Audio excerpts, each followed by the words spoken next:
Hello नमस्कार दोस्तों, स्वागत है आप लोग सभी को अपने YouTube channel bright future live platform में। इस क्लास में हम लोग जीके जीएस क्वेश्चन का एनालिसिस करेंगे जो एसएससी जीडी एग्ज़ाम में 22 फरवरी को पूछा गया है। तो इस क्लास में हम लोग एनालिसिस करेंगे कि क्वेश्चन कहाँ कहाँ से पूछ रहा है और किस प्रकार का क्वेश्चन पूछा जा रहा है।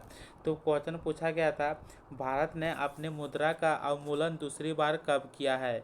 तो भारत ने अपनी मुद्रा का अवमूल्यन जो दूसरी बार किया है सो 1966 में किया गया है। अवमूल्यन मतलब होता क्या है? तो अवमूल्यन मतलब होता है कि जब अपना मुद्रा का मूल गिरा देना, उसी को अवमूल्यन कहते हैं।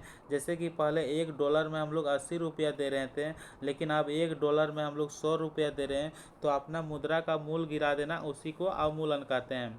अगला क्वेश्चन पूछा गया था, न्यूनतम लिंगानुपात किसका है। तो न्यूनतम लिंगानुपात वाला राज्य जो है सो कौन सा राज्य है? हरियाणा राज्य है।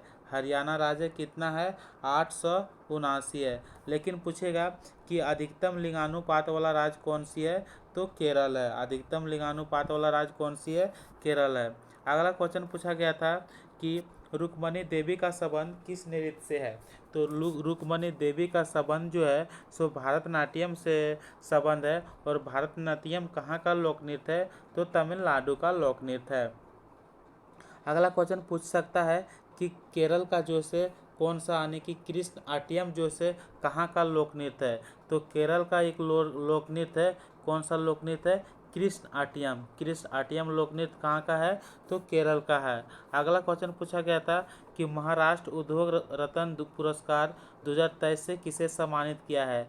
तो महाराष्ट्र उद्योग रत्न पुरस्कार 2023 से सम्मानित जो किया है सो रतन टाटा को किया गया है। और रतन टाटा जो ये क्वेश्चन जैसे रिपीट हो चुका है, कल भी पूछा गया था, आज भी पूछा गया है। तो और अगला क्वेश्चन क्या पूछा गया था? तो अगला क्वेश्चन पूछा गया था, साइमन कमीशन भारत कब आया था। तो साइमन कमीशन भारत 1928 में आया था। और 1927 में क्या हुआ था? मद्रास में कांग्रेस अधिवेशन हुआ था। वह साइमन कमीशन भारत जिस समय आया था 1928 में, इसको साइमन कमीशन को बहिष्कार कर रहा था क्योंकि इसमें एक भी भारतीय व्यक्ति नहीं थे। अगला क्वेश्चन पूछा गया था, हड़प्पा शहर किस नदी के किनारे स्थित है। तो हड़प्पा शहर जो है सो रावी नदी के किनारे स्थित है। अगला क्वेश्चन पूछा जा सकता है कि लोथल शहर किस नदी के किनारे स्थित है। तो लोथल शहर जो है सो भोगवा नदी के किनारे स्थित है। अगला क्वेश्चन पूछ सकता है कि मोहनजोदड़ो शहर किस नदी के किनारे स्थित है। तो मोहनजोदड़ो शहर जो है सो किस नदी के किनारे स्थित है। तो सिंधु नदी के किनारे स्थित है।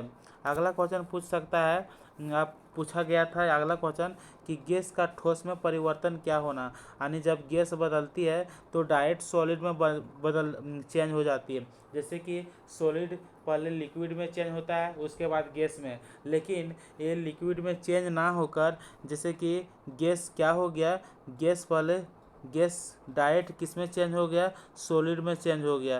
तो जब गैस डायरेक्ट सॉलिड में चेंज हो जाता है तो उसे हम लोग निक्षेपण यानी कि डिपोजिशन कहते हैं। अगला शिफ्ट में क्वेश्चन पूछ सकता है कि जब ठोस सीधे गैस में चेंज हो जाता है, गैस में परिवर्तन हो जाता है, जब सॉलिड से डायरेक्ट गैस में चेंज हो जाता है तो उसे हम लोग ऊर्ध्वपातन कहते हैं। अगला क्वेश्चन पूछा गया था, अंजुम चोपड़ा का संबंध किस खेल से है। तो अंजुम चोपड़ा का संबंध जो है सो किस खेल से है। तो अंजुम चोपड़ा का संबंध क्रिकेट खेल से है।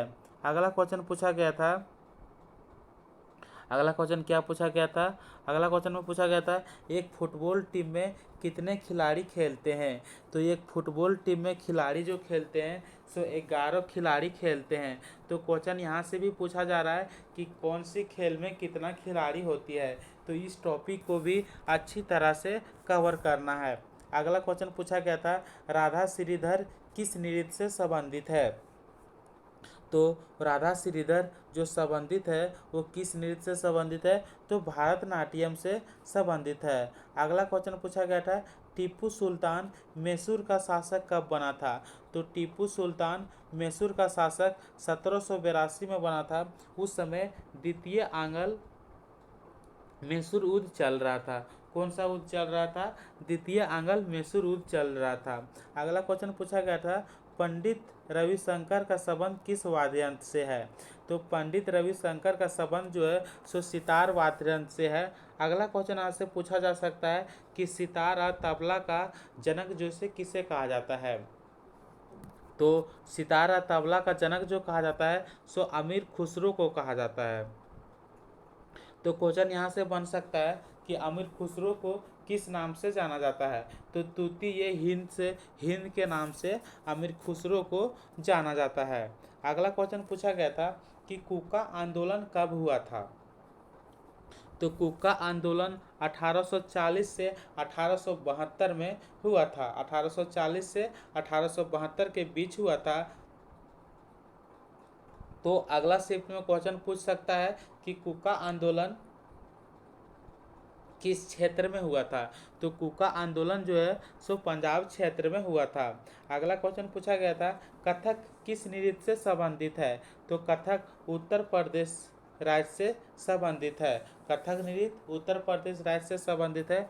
क्वेश्चन पूछ सकता है कि चरकुला चक्री नौटंकी किस राज्य से संबंधित है। तो चरकुला चक्री नौटंकी उत्तर प्रदेश राज्य से संबंधित है।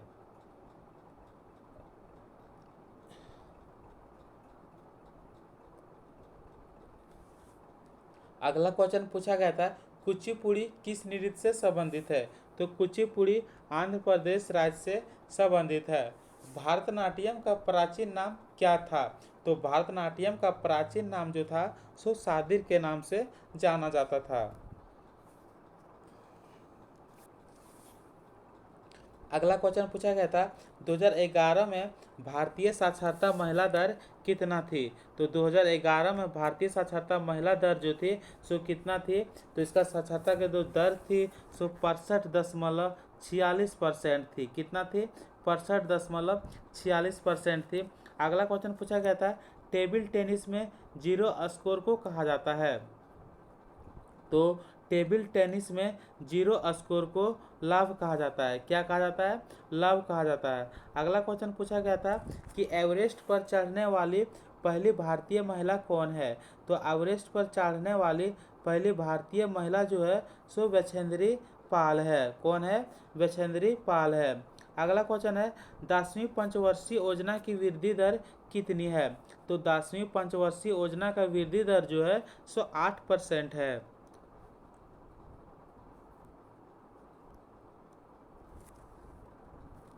अगला क्वेश्चन पूछा गया था बैंक से रिलेटेड पूछा गया था कि आरबीआई की स्थापना कब हुई थी।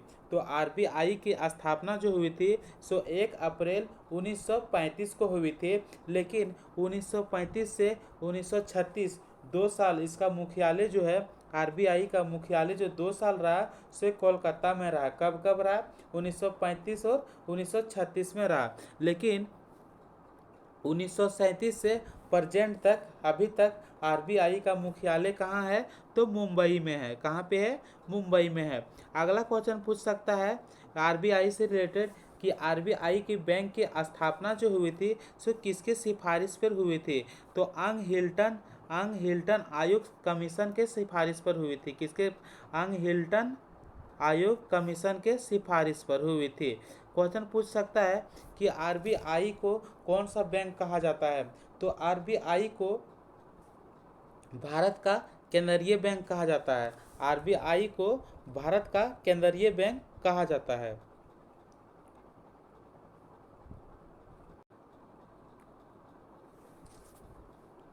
अगला क्वेश्चन पूछ सकता है कि एसबीआई का गठन कब हुआ था। स्टेट बैंक ऑफ इंडिया जो है एसबीआई का गठन जो से कब हुआ था। तो 1921 में हुआ था। कब हुआ था 1921 में हुआ था।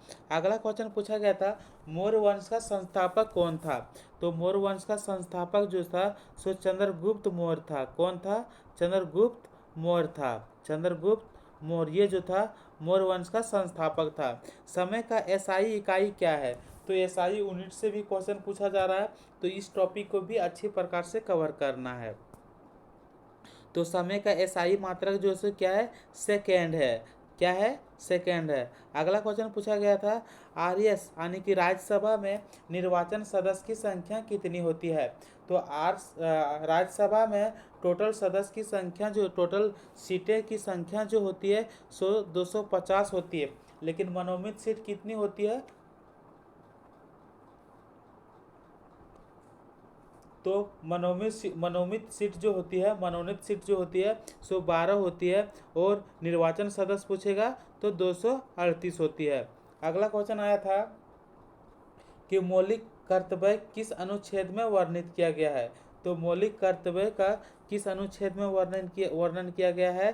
तो आर्टिकल जो है सो 51 में, आर्टिकल 51 में से वर्णित किया गया है। यहाँ से क्वेश्चन पूछ सकता है कि मौलिक कर्तव्य को किसके द्वारा जोड़ा गया है।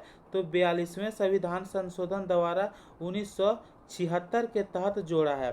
किसके द्वारा जोड़ा गया है, 1976 के तहत जोड़ा गया है। और किसके किसके सिफारिश पर जोड़ा, इसको 42वें संविधान संशोधन को लघु संविधान संशोधन भी कहा जाता है, और सवर्ण सिंह समिति के सिफारिश पर जोड़ा गया है।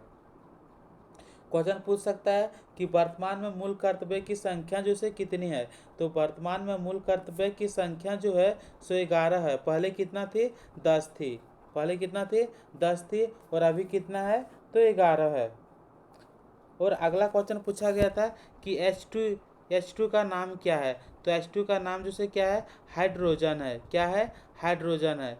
तो ये क्वेश्चन भी पूछा गया था, जैसे कि N2 दे दिया तो नाइट्रोजन है। तो इस प्रकार से भी क्वेश्चन पूछा जा रहा है। तो आप लोग इस टाइप का क्वेश्चन भी अच्छी तरह से कवर करना है। तो H2 हो गया, N2 हो गया, इस सब का नेम पूछ रहा है। जैसे कि आगे का क्वेश्चन पूछ देगा D2O यानी कि ड्यूटेरियम ऑक्साइड का रासायनिक सूत्र क्या है। तो D2O है। तो यानी कि केमिकल नेम भी पूछा जा रहा है। तो अब हम लोग 4 शिफ्ट क्वेश्चन को एनालिसिस कंप्लीट किए। अब हम लोग नेक्स्ट शिफ्ट में मिल